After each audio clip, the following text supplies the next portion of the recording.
दुनिया भर का फर्जी वोट है। चुनाव आयोग को शिकायत किया गया, आप इसको जांच करके बताइए। तो कह रहा है इसको पहले स्टैम्प पेपर पे लिख के दीजिए। वोट चोरी करोगे तो भैया थोड़े पता है कि कौन किसको जाके वोट देगा। राहुल गांधी, नरेंद्र मोदी, इन सबसे बड़ा है देश। अरे राहुल गांधी मतलब देश है क्या? हमारा देश बचा होना चाहिए। अटल की दुनिया भर का फर्जी वोट है, आप इसको जांच करके बताइए। तो कह रहा है इसको पहले स्टैम्प पेपर पे लिख के दीजिए।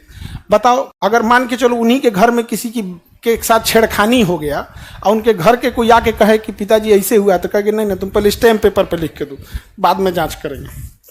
जब चुनाव में अच्छा वो कह रहे हैं राहुल गांधी नहीं सके। अरे राहुल गांधी मतलब देश है क्या? Rahul Gandhi, Narendra Modi, Indira Gandhi, Manmohan Singh, they are not देश। हमारा देश बचा होना चाहिए। ये लोग तो आज आएंगे, कल जाएंगे। कल एक समय था जब गुजराल साहब थे, आज किसी को कहो इंद्र कुमार गुजराल को जानते हो, उसको पता नहीं है। एक समय था कि बीपी सिंह मतलब बाप रे बाप जो बोल देंगे बीपी सिंह वही है। आज तुम्हें किसी को पता नहीं है बीपी सिंह कौन है। एक समय था चौधरी चरण सिंह के बारे में कुछ बोल देते तो लोग जूता से मारते तुमको सड़क पर। आज किसी को पता ही नहीं है चौधरी चरण सिंह क्या है। मतलब बहुत सारी जनरेशन भूल चुकी है, नहीं भूल चुकी है। तो भैया राहुल गांधी, नरेंद्र मोदी, इन सबसे बड़ा है देश। तो चुनाव आयोग को, हमको चुनाव आयोग को देख के एक चीज समझ में आया कि जब चुनाव आयोग में वोटर फर्जी आ सकता है तो एग्जाम में सोच रहा फर्जी कैंडिडेट का ही नहीं बैठ सकता है। नहीं समझ में आ गया भाई। चुनाव का तो बहुत बड़ा वो चीज है यहाँ पे। तो दो चार को जिसका बाप का नाम है पता नहीं। बिहार में देखो डाक बाबू का बना दिया निवास प्रमाण पत्र, डॉग बाबू निवास प्रमाण पत्र बना दिया। वोट चोरी करोगे तो भैया थोड़े पता है कि कौन किसको जाके वोट देगा। कर्नाटक में सरकार जिसकी बननी थी बन गई, और वहां पे देखो भले वहां किसी की सरकार बनी हो, कांग्रेस की सरकार हो, बीजेपी की, हम लोग को देश से मतलब है। हमेशा याद रखना, आप वोट चाहे किसी को दो, झुकाव आपका देश के प्रति होना चाहिए। नहीं समझे? वोट चाहे जिसके प्रति। 2013 में मोदी जी आए थे पटना में, हम लोग रैली में गए थे उनके। हम कहीं नहीं जाते हैं लेकिन हमको लगा उनके रैली में हम गए थे, और थोड़े दूर पे बम फूट रहा था। बम बकायदा एनआईए और सीबीआई जांच की है उसकी। हम लोग को लगा कि खुशी से पटाखा छोड़ रहा है। इतना गांधी मैदान में पैर रखने का जगह नहीं था।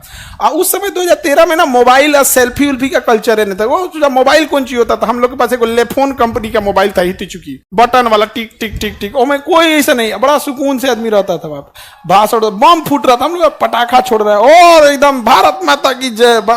अगले दिन हम लोग अखबार में पढ़ गए बम फोड़ रहा था वो, तो हम लोग बतिया रही है भाई बच गई लो हो।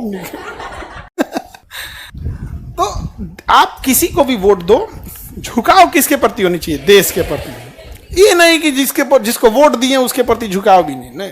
आपने वोट दे दिया, लोकतंत्र का सबसे बड़ा चीज दे दिया। आप किसी को भी दो, झुकाव किसके प्रति? देश के प्रति। राज्य से ऊपर होता है देश, और उससे भी बड़ी चीज होती है मानवता। यदि मानवता ही खत्म हो जाए तो देश का अस्तित्व खत्म हो जाएगा। जैसे पाकिस्तान देखो, देश तो है, मानवता ही खत्म हो गई है। किसी को फांसी दे दो, किसी को कुछ कर दो, ये सब। अटल बिहारी वाजपेयी ने भी यही बोला था, बिल्कुल यही बोला था। इलेक्शन कमीशन को क्या हो गया है पता नहीं। अभी भारत की रैंकिंग गिराएगा वर्ल्ड लेवल पे, डेमोक्रेटिक रैंकिंग क्या हो जाएगी? गिर जाएगी। ये बैला को बुझाइए नहीं रहा है भाई। जो गड़बड़ हो गया होगा गड़बड़, थोड़े कह रहे हैं कि तुम ही किया है। तुम्हारे नीचे का कोई कर्मचारी गड़बड़ किया होगा, उसको बाहर करो, सस्पेंड कर दो, खत्म। 2 दिन का काम है, उसको लेके झेल रहा है गधा। अच्छे होंगे तो वो आप लोग हमारे जो चैनल तो मैं वो आपको कंसर्न वाची का सुनाएंगे। आज मैं का चैप्टर 4 जो है द्विघात समीकरण, उसका कुछ इंपॉर्टेंट क्वेश्चन आंसर आपको समझे कि द्विघात समीकरण कहते हैं किसको है। सबसे पहले परिचय करेंगे इस चैप्टर का, उसके बाद एग्जांपल में समझेंगे, उसके बाद जो है अगली वीडियो में वो चैप्टर 1 देंगे। तो ये सब समझते हैं कि द्विघात समीकरण किसे कहते हैं। तो क्या कहेंगे? द्विघात समीकरण सबसे यही मेन पॉइंट होता है द्विघात समीकरण। सबसे ज्यादा जो मेन जड़ है वो है द्विघात। क्या है? तो द्विघात यानी जो है सबसे मेन जड़ है। अगर ये द्विघात को आप लोग समझ गए तो इस चैप्टर में आप लोग को हर बार लगेगा, इसमें कुछ भी नहीं है। द्विघात समझ लीजिए, ये चैप्टर आप लोग को बहुत द्विघात समीकरण किस कहते हैं, जैसे कि ax plus bx plus c बराबर 0।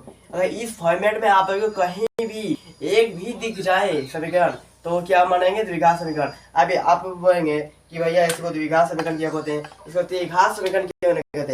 इसको द्विघात समीकरण इसलिए कहते हैं स्क्वायर 2 है, जिसका सबसे ज्यादा घात हो तो वही हमें को द्विघात समीकरण आता है। जैसे कि इसका घात अगर 3 आता तो ये क्या होता है? त्रिघात समीकरण। तो आप लोग अब द्विघात समझ गए, अब त्रिघात समझेंगे। तो त्रिघात क्या होता है? जैसे कि यहाँ हो गया a³ प्लस bx प्लस 3 बराबर 0। तो ये हमको क्या हो गया? यहाँ कि स्क्वायर बिठा दिया, तब आप लोग को अच्छा से समझ में आएगा। देखिए इसका सबसे ज्यादा घात कितना है, सबसे ज्यादा घात कितना है 3, सबसे ज्यादा घात कितना है 3, तो ये क्या हो गया हमारे तेघात समीकरण। तेघात बहुपद भी बोल सकते हैं, समीकरण भी बोल सकते हैं, तेघात बहुपद।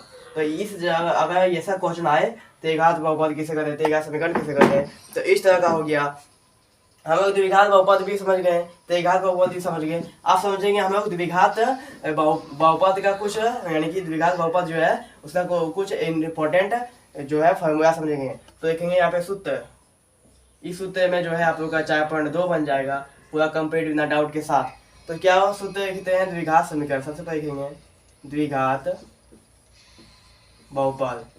तो द्विघात बहुपद बराबर क्या होता है हम लोग का, द्विघात बहुपद बराबर होता है एक्स स्क्वायर माइनस शून्यकों का योग, क्या शून्यकों का योग, शून्यकों का योग हो गया गुणे एक्स प्लस शून्यकों का गुणनफल, क्या शून्यकों का गुणनफल